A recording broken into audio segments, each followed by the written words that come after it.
Before the Throne of Beauty by Khalil Gibran. One heavy day, I ran away from the grim face of society and the dizzying clamour of the city, and directed my weary step to the spacious alley.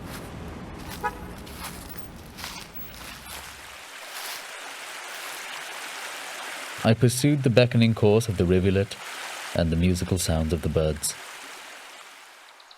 until I reached a lonely spot where the flowing branches of the trees prevented the sun from touching the earth. I stood there, and it was entertaining to my soul. My thirsty soul who had seen naught but the mirage of life instead of its sweetness. I was engrossed deeply in thought, and my spirits were sailing the firmament when a hood, wearing a sprig of grapevine that covered part of her naked body, and a wreath of poppies about her golden hair, suddenly appeared to me. As she realized my astonishment, she greeted me, saying, "Fear me not, I am the nymph of the jungle." "How can beauty like yours be permitted to live in this place? Please tell me who you are, and whence you come," I asked.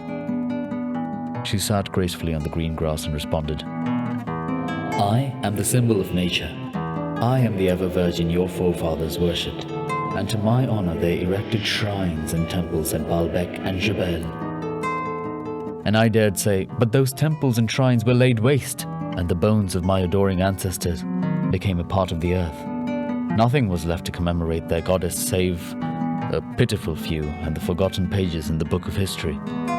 She replied, "Some goddesses live in the lives of their worshippers and die in their deaths, while some live an eternal and infinite life. My life is sustained by the world of beauty which you will see wherever you rest your eyes. And this beauty is nature itself.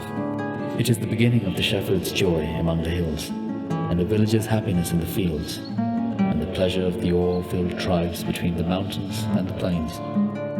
This beauty promotes the wise into the throne of truth." "Beauty is a terrible power," and she retorted, "Human beings fear all things, even yourselves. You fear heaven, the source of spiritual peace. You fear nature, the haven of rest and tranquility. You fear the God of goodness and accuse him of anger, while he is full of love and mercy." After a deep silence mingled with sweet dreams, I asked, "Speak to me of that beauty which the people interpret and define, each one according to his own conception. I have seen her honored and worshipped in different ways and manners."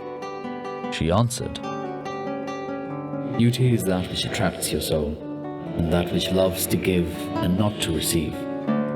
When you meet beauty, you feel that the hands deep within your inner self are stretched forth to bring her into the domain of your heart. It is the magnificence combined of sorrow and joy. It is the unseen which you see, and the vague which you understand, and the mute which you hear. It is the holy of holies that begins in yourself and ends vastly beyond your earthly imagination."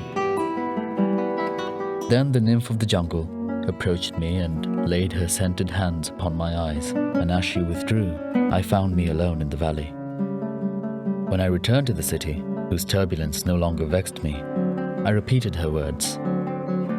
"Beauty is that which attracts your soul, and that which loves to give and not to receive."